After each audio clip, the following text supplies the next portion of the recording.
ਹੁਣ ਤੁਸੀਂ ਹੁਣ ਬਰੂੜੀ ਘਟੀ ਹੈ, ਹੁਣ ਬਰੂੜੀ ਘਟੀ ਹੈ। ਇਹ ਬੜੇ ਬੜੇ ਭਾਰੇ ਹੋ ਜਾਂਦੇ ਨੇ।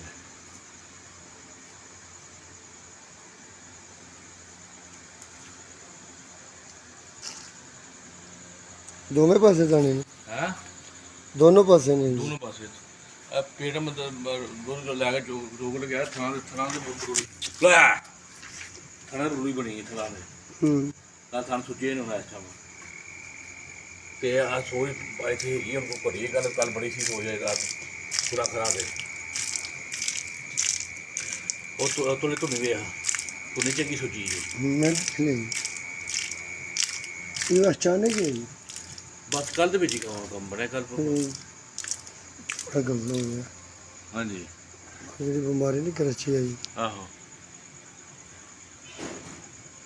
ਦਾਣੇ ਵਾਲੀ ਬਿਮਾਰੀ। ਉਹ ਹੂੰ ਭਾਈ ਦੇ ਰਿਹਾ ਬਾਕੀ ਉਹ ਬੱਚਾ ਤੇ ਕੱਲ ਦੇ ਗਿਆ ਤੂੰ ਬੱਚਾ ਅੱਖਾਂ ਕੱਲ ਨਹੀਂ ਬਣੇ ਪੈਸੇ ਬਣੀ ਹੋ ਗਿਆ ਫਿਰ ਪਾਣੀ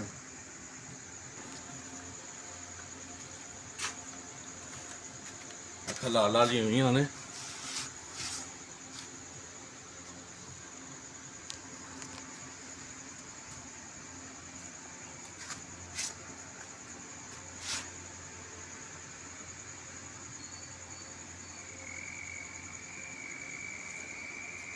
ਲਾਲ ਲਾਲ ਪਹਿਲੇ ਵੀ ਕੀ ਅੱਖਾਂ ਇਹ ਜਿਸਮ ਦੇ ਰਹੇ ਜਿਸਮ ਲੜ ਕੇ ਪਹਿਲਾਂ ਹੀ ਗਈ ਸੀ ਜਿਸਮ ਦੇ। ਇਹ ਜੋ ਆਈ ਸੀ ਨਾ ਇਹ ਚਿੱਟਾ ਗੜਾ ਹੀ ਆਇਆ ਸੀ ਆ ਮੈਂ ਕਿ 3 ਲੱਖ ਰੁਪਏ ਦੀ ਆਈ ਇਹ ਚਿੱਟਾ ਗੜਾ ਹੀ ਆਇਆ ਕੋਈ ਇਹ ਥਣ ਦੇ ਵਿੱਚ ਗੋਸ਼ਤ ਵੀ ਹੈਗਾ ਸੀ। ਇਕੱਲਾ ਥਣ ਜਿਹੜਾ ਨਾ ਤਿੰਨਾਂ ਥਾਂ 'ਚ ਪੈਂਦਾ ਸੀ।